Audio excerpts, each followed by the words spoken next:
Where's Fielder? He's gone to the dogs. Welcome, my friends, to 2026. Wow. What a great number. Comes right after 2025, which was a crazy, crazy year. But man, I am hopeful that this year is going to be one of the very best ever. As far as I'm concerned, it's starting off just right. And without getting into all the reasons, and I think you know how I feel about things going on in our country. But man, I am just so happy to be an American. I'm proud to be a veteran. I'm proud to be the son of a veteran. I'm proud to be a nephew of several veterans, World War II and Korean War. And man, it's just great to be alive. Steve Fielder here once again with the Gone to the Dogs podcast. We're entering into a new year. I think it was maybe 2019 when I did my first podcast. And I haven't gotten any better at it, but I've had a lot of fun. And speaking of fun, I just came back from Orangeburg, South Carolina, home of the Grand American Coon Hunt. The grand old lady of coon hunting, I call it. And those folks there in Orangeburg, from everybody from the town officials to the county, even had the lieutenant governor of the state of South Carolina there this year. And good crowds both days on Friday and Saturday. A little bit of rain on Saturday, which made things a little sloppy, but hey, it didn't slow anybody down. There was a lot of vendors this year. May have been a record number, I'm not sure.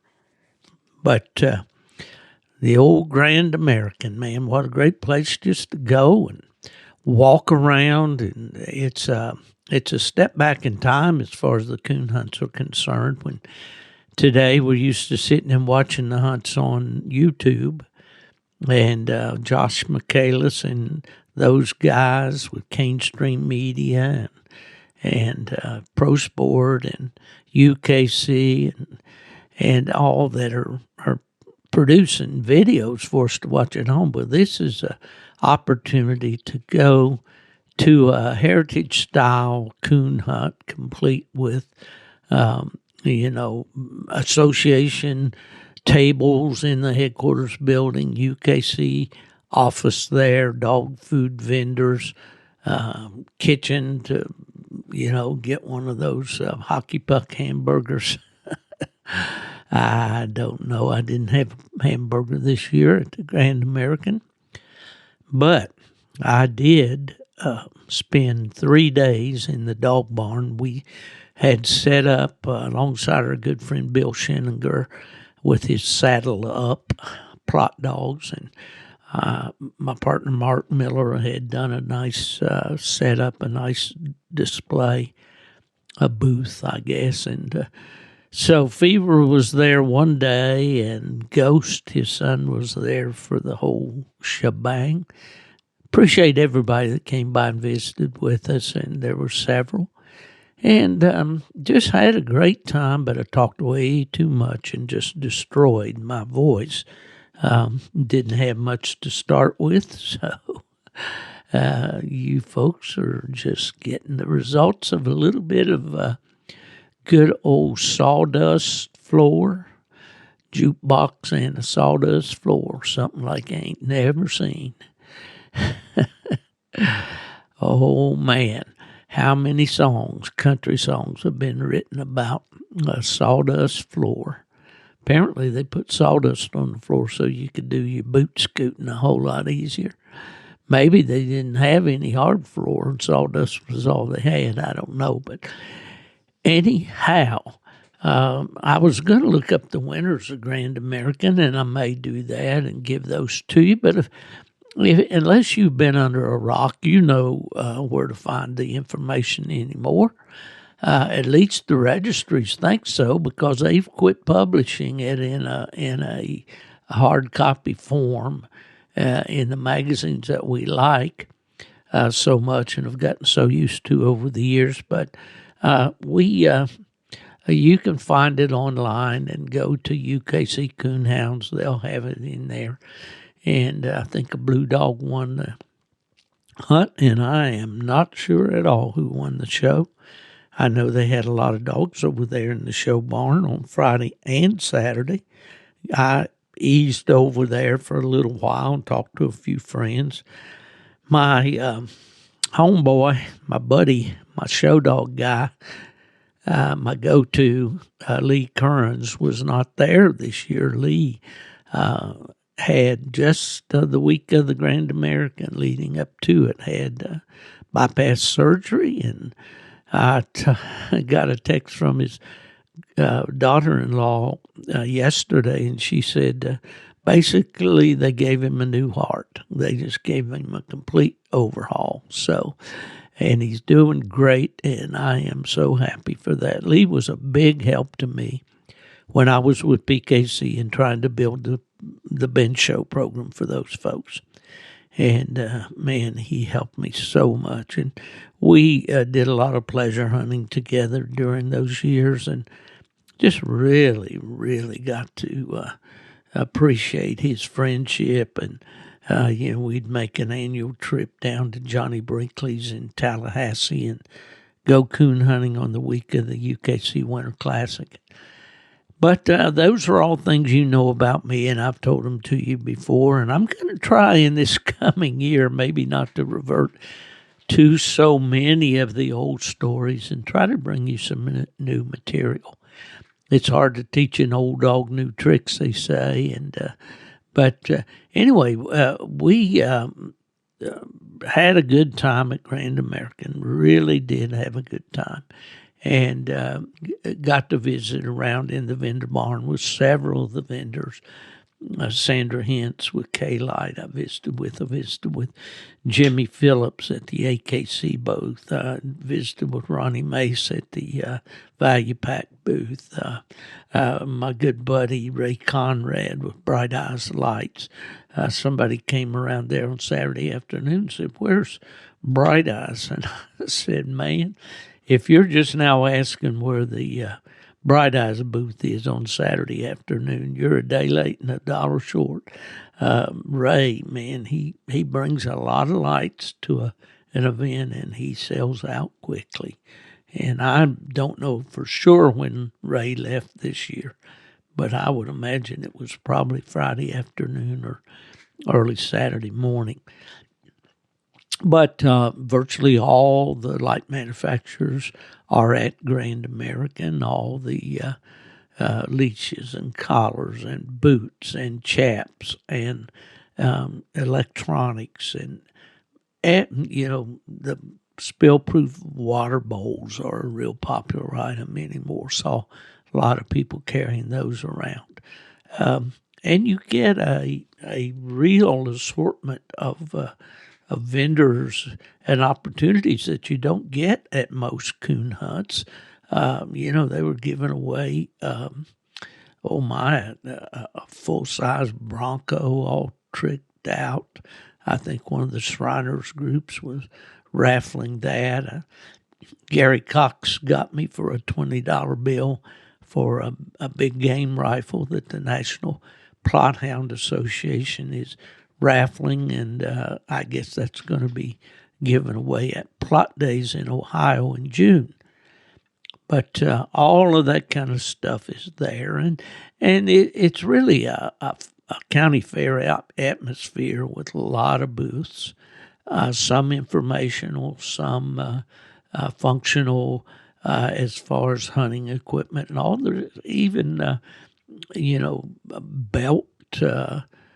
There's always a guy there that custom makes belts and stamps out your name on them and all that kind of thing. And it's just the Grand American, there's no way to describe it really unless you just go there. It's always the first weekend after New Year's, and everybody in the Southeast knows that. But there's a lot of people there from around the country too. I got to talk with my good friends David and Tom Gilroy from Maryland.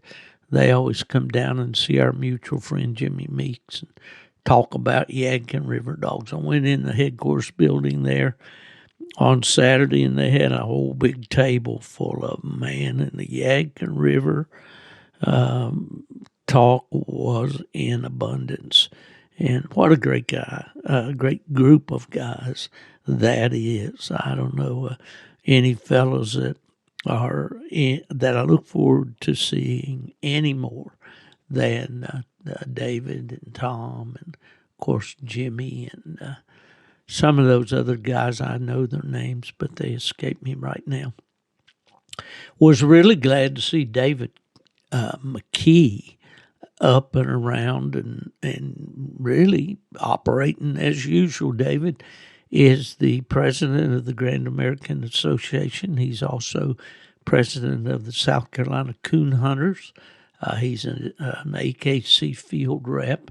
David had major heart surgery this year, and he's up and about and looking really good, and always good to see him.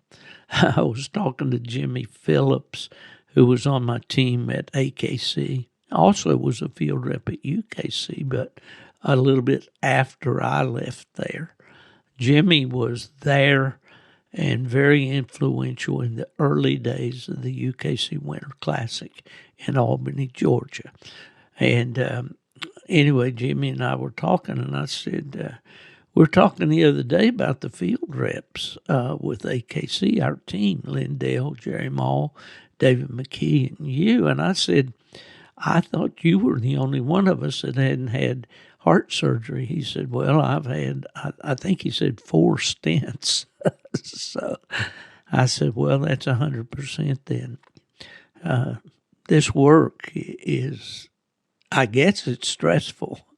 When you enjoy it, you don't maybe recognize that, but the late hours, the long drives, the loss of sleep, and then the questions and the brush fires that you get to put out and all that is all part of it. And this is not going to be a very long podcast today because of my voice. But there's a subject or area of coon hunting that I wanted to address with the listeners today. And I've thought about this over the years and always tried to put a positive spin on the sport of coon hunting for anybody who may be entertaining the idea of getting involved. I always wanted to give them, a reason to want to be involved. And but I see things going on in the sport of coon hunting that are concerning to me. And I don't want to be a downer here. I don't want to be a whiner, a complainer. I certainly don't have anything to complain about personally. But I'm like the old Indian, that kept his ear to the ground. The wagon train or the cowboy came by and saw the Indian laying on the road there with his ear down to the ground. And he said, "What you doing there, Chief?" And he said, "Wagon train, 12 wagons, 4 horses each wagon, 50 head of cattle." And the cowboy said, "Wow, you can tell all that by just putting your ear to the ground?" And the old chief said, "No, ran over me 20 minutes ago." So anyway, I'm like the old Indian sitting there with my ear to the ground.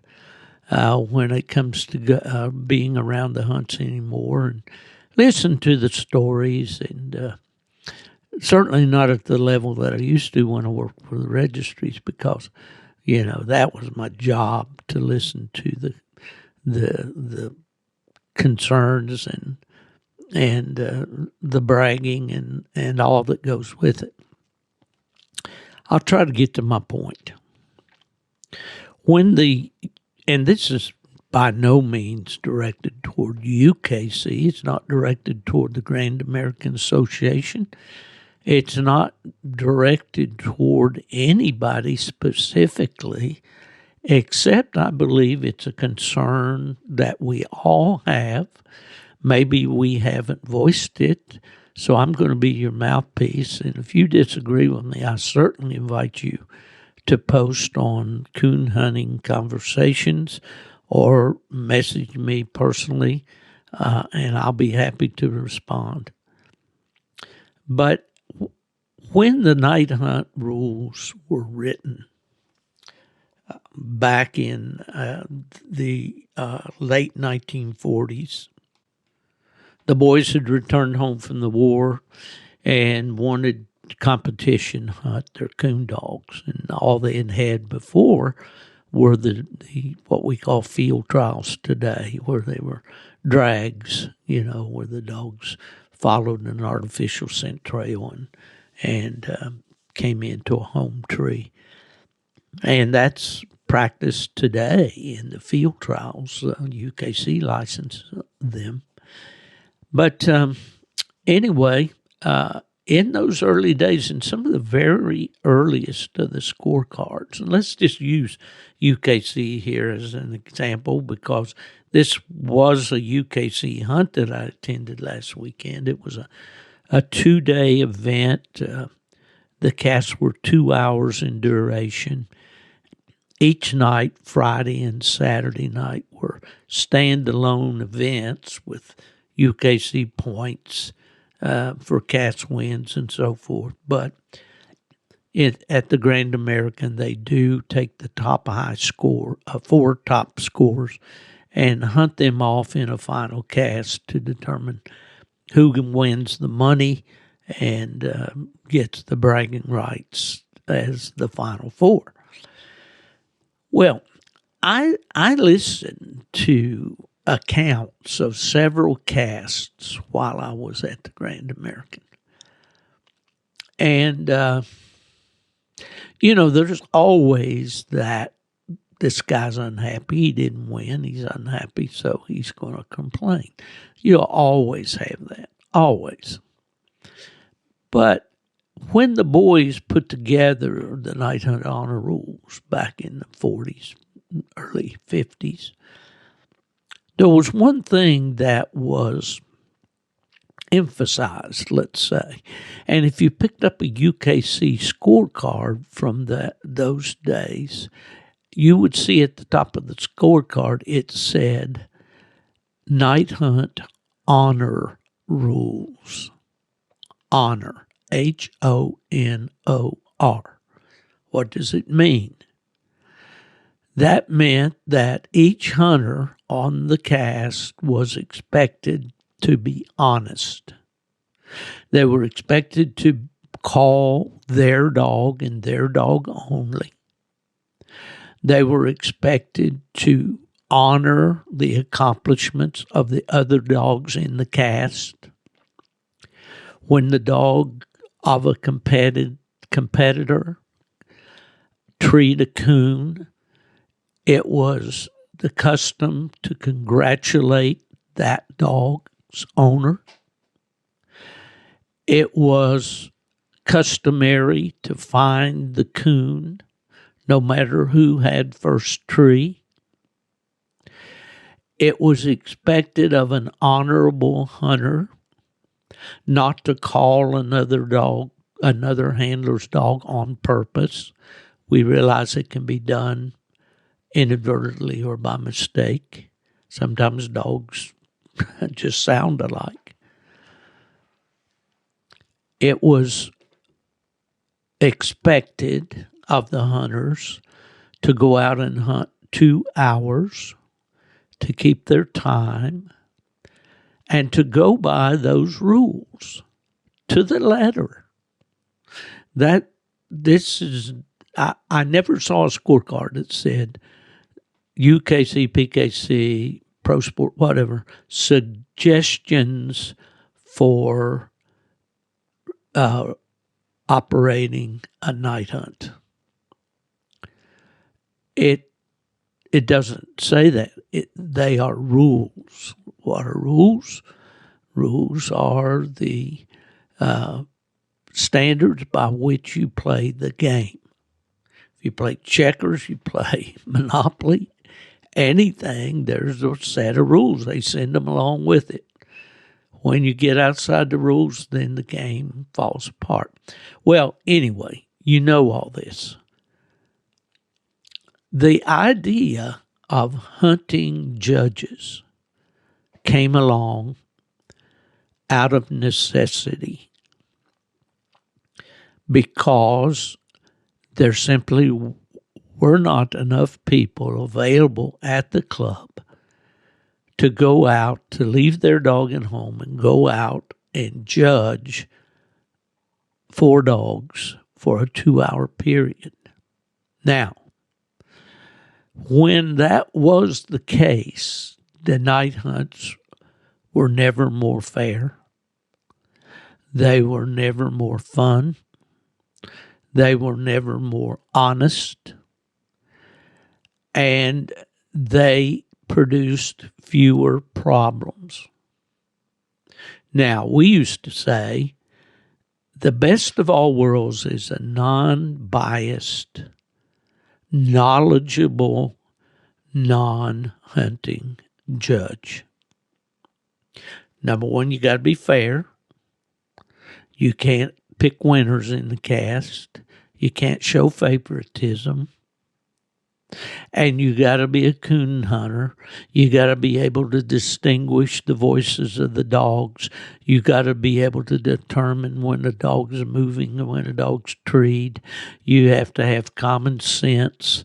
You have to have wisdom gained through many, many, many nights in the timber. And the guys that started this sport were those kind of people. You know, they were hunters first, and then they played the game. You may not agree with what I'm going to say right now, but I think, you could say Fielder thinks, that the most of the people that are playing the game now are gamers and not hunters.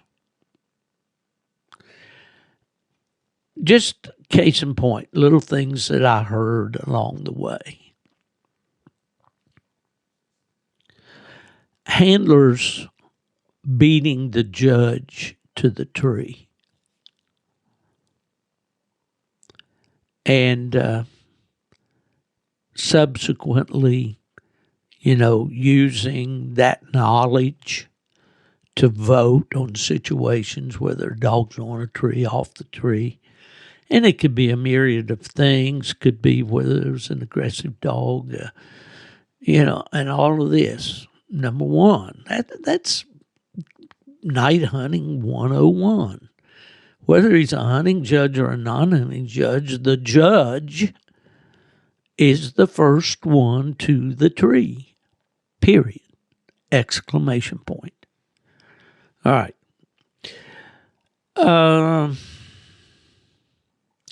There seems to be a common thread these days, and this has probably been going on for a long time, but it gets worse and worse, it seems.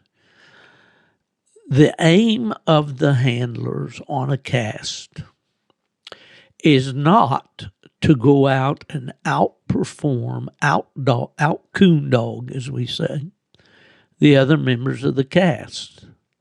The object is to go out and find a way, by hook or crook, to minus the other handler's dogs, to refuse to give the other handler's dogs the benefit of the doubt in any situation. And and this has been going on for years, off and on, but it's so blatant now. It's so common now that I'm afraid it's become the norm. A situation where a dog is on a tree treeing and drops his head down to the water that he's standing in at the base of the tree, takes 2 laps of water, looks back up the tree, and the guy carrying the cart said that dog is minus for being off the tree.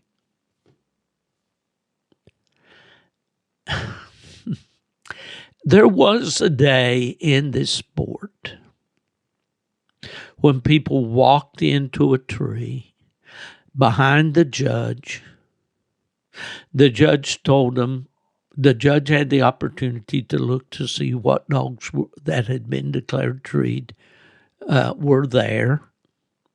And he would simply, or she would simply say, handle your dogs, which meant you took your dog by the collar, snapped the lead on it, pulled the dog back away from the tree and out of the distance of the other dogs and tied them to a sapling or a vine or a stump or whatever.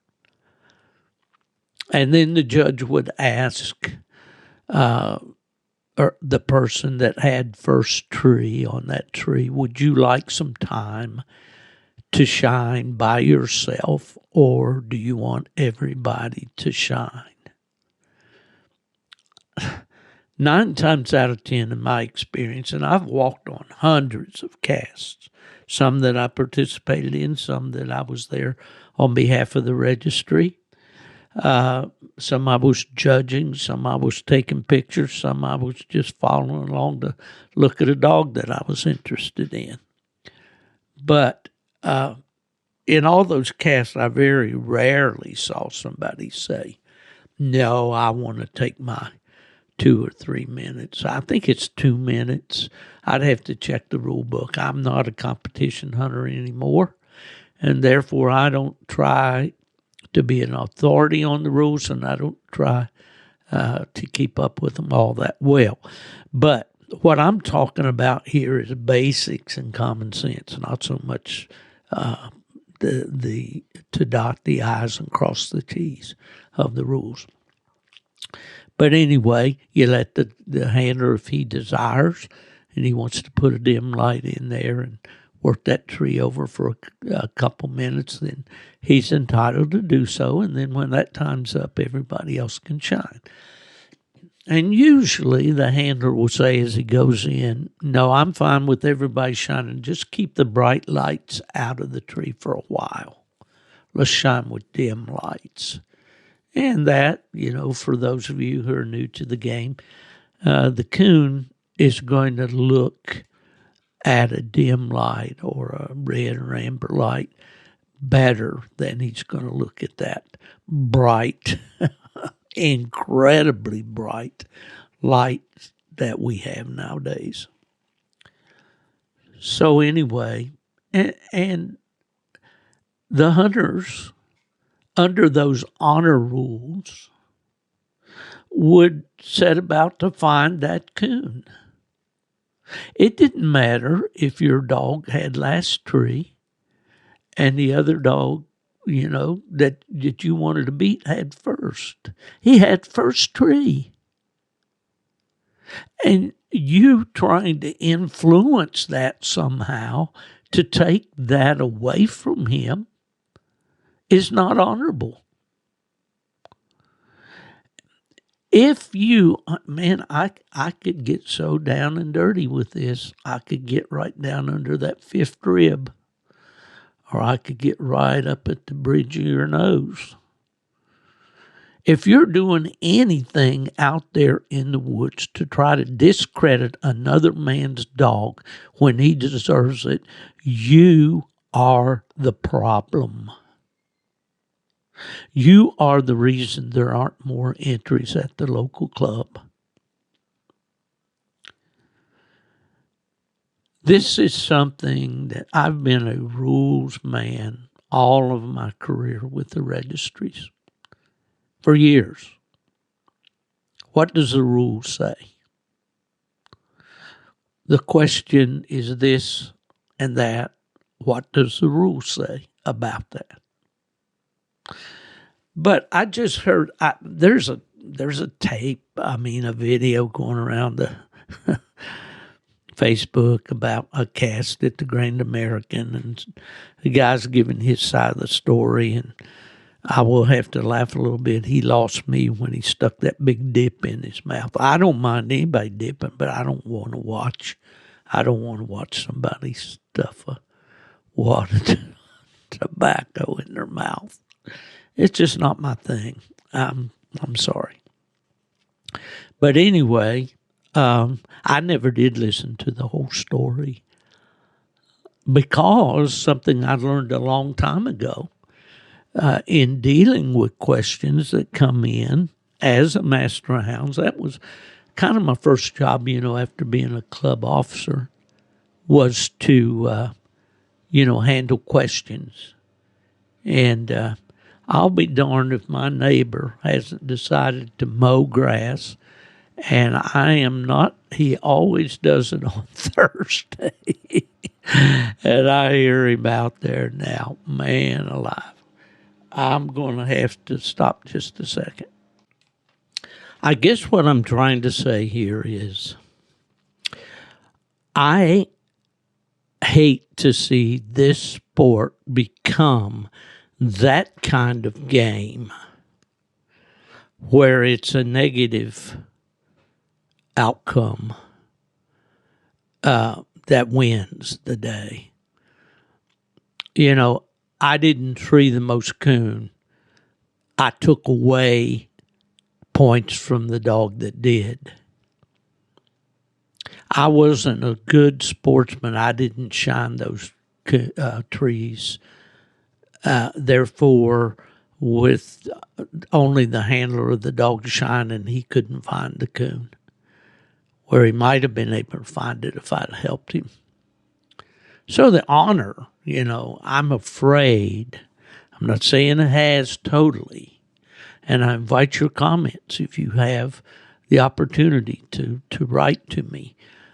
Post it up or send a message. But when the game becomes that kind of game, it's almost like arm wrestling. The strongest guy wins. So I'm not going to use this entire podcast just to rant and rave about things that I see going on. But the basic premise of my remarks to you today is this. When the honor breaks down, the whole system breaks down.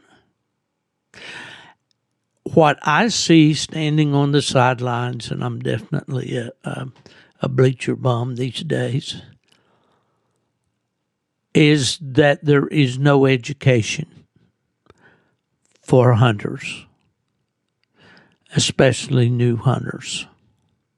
They're simply thrown out with these guys that are operating the way that I've been talking about, and they pick that up and they think that's the game, and on we go. I'm not telling the registries how to do their jobs, but they've got a big job if this sport is to survive, and that's in educating the hunters as to how the game is played. I'm not a big guy for presenting a problem and then not having any ideas as to the solution. I believe, and whether it's possible at all, I don't know. But I believe it has to start at the club level. It has to say, when a guy walks into a club and says, I want to enter my dog in a night hunt. How many punches do you have on your card there, buddy? How many hunts have you been in? Were there any problems in any of those hunts? Did you bring in any questions in any of those hunts? Was there anything that you really didn't understand about the hunt? Did you think you got a fair shake, or did you think it was, beyond your capability due to the pressure of the other cast members to win the cast, even if you had the better dog? I don't think that's a bad idea, just to have a newbie card. And I know anything can be, and clubs are going to say, Fielder, you're out of your mind. They get that we can't. I saw one of the officials there this weekend with the new report forms from UKC, and he said, ain't no way I can do this. But he was old school, probably a 12-year-old would taking it and run with it. I don't know. But there needs to be a way to provide some education for these guys to know that the only way that they can succeed in this game is by being honest, by being knowledgeable, by knowing what a coon dog is, how a coon dog operates. Is a dog standing on the tree barking that drops his feet to the base of that tree and takes a lap of water and stands back up on the tree? Does he deserve to be minused on a tree? That may sound like an oversimplification to you, but that is what is happening out there on night hunts. Holes the size of a quarter are being circled. Trees that do not in any way, shape, or form touch are being circled or plussed.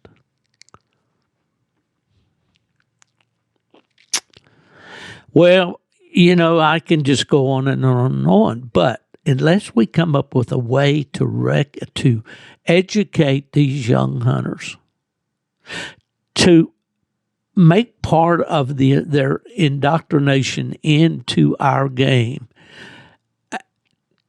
make them produce in some way evidence that they know what a coon dog is and what coon hunting is.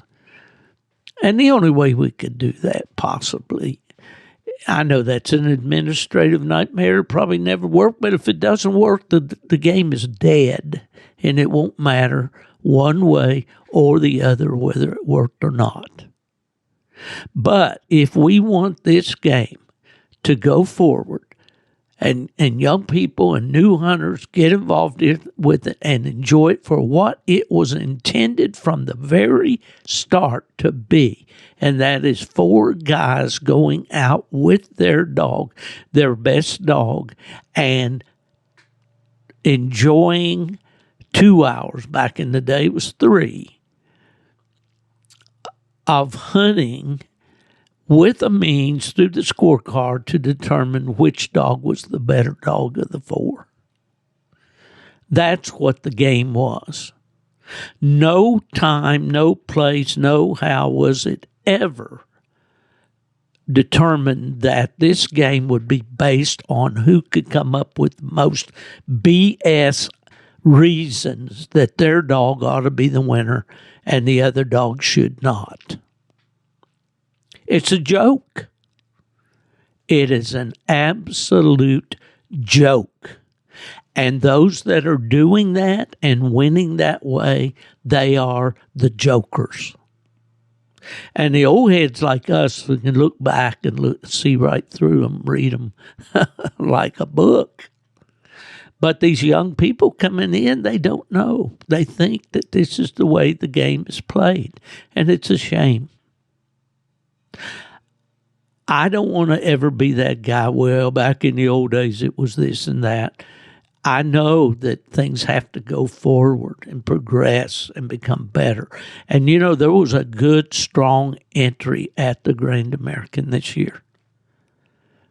The entry was strong both nights. So a lot of people want to play this game. But unless it's played the right way, those same people are going to exit the sport as quickly as they came in.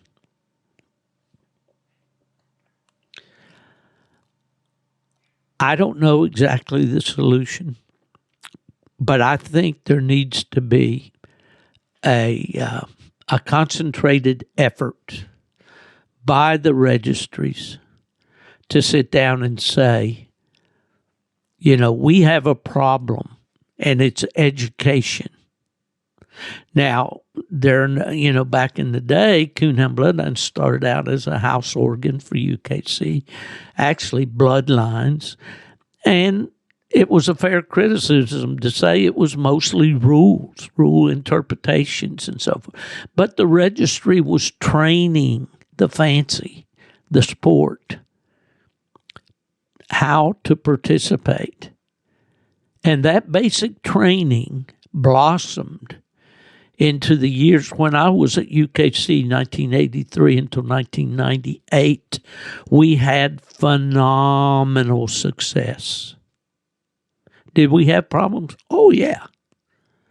We had to deal with individuals that chose to color outside the lines.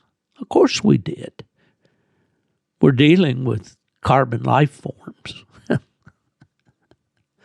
And some of them are sharing an IQ with another one of their buddies. So you don't, and I'm not, man, I'm a hunter. I've supported this sport for dozens and dozens of years, and I'm pro coon hunting, pro registry, pro licensed events. This hunting judge situation seemed to be a good solution back in the day, but it's not working now. It's absolutely not working now. So we have to, the only hope that we have, I believe, is to educate the hunters. Everybody that walks up and pays an entry fee at the hunt needs to know their rights.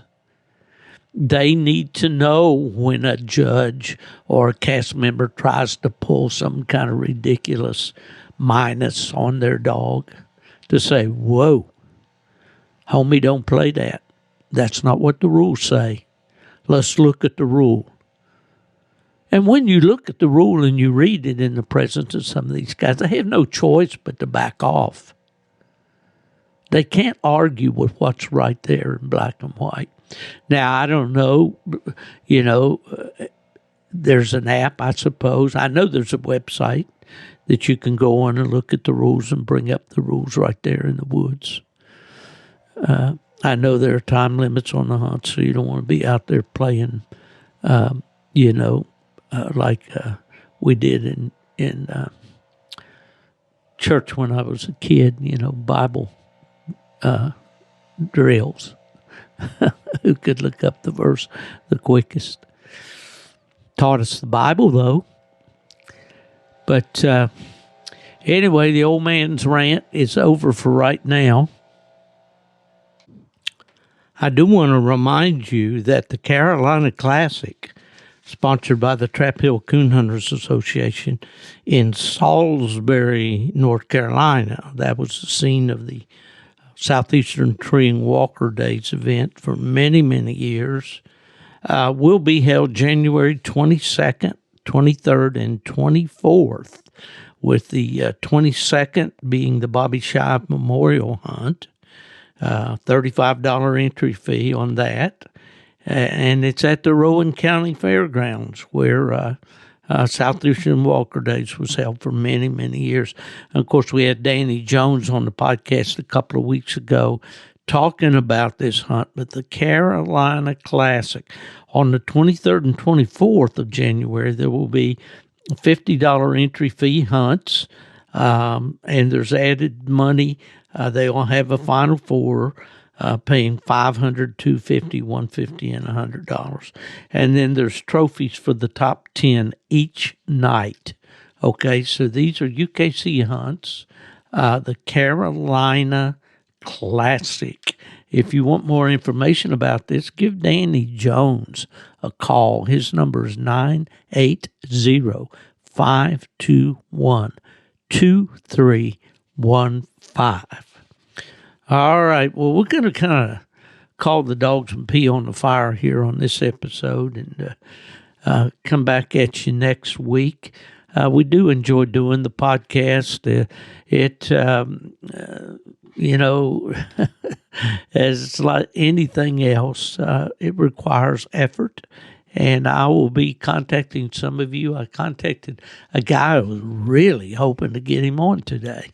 I wasn't able to make the connection, but we'll keep doing that and as long as you keep listening and those numbers stay up there where they are, we'll keep doing it.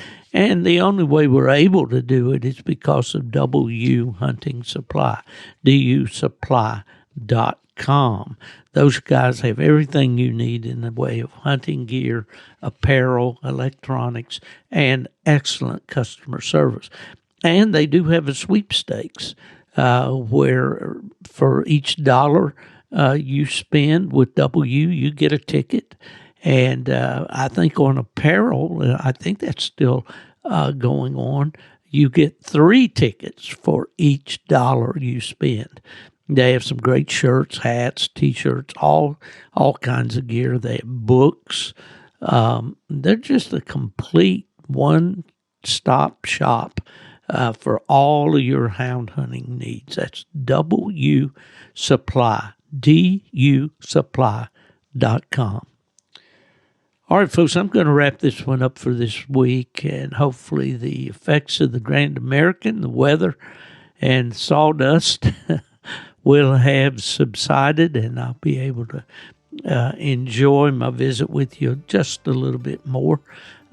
We had a good time up there. We hunted the young dog 2 nights, and that was fun, and we're looking forward to some more hunts this spring, as we all are. You know, spring is coming for those of you in the north. Down here on the west coast of Florida, well, it's spring weather every day. Anyway, this is the old coon hunter Steve Fielder saying that if you're looking for me, I can't tell you exactly where because half the time I don't even know where I'm going. But there's one thing for sure, I'll be gone to the dogs.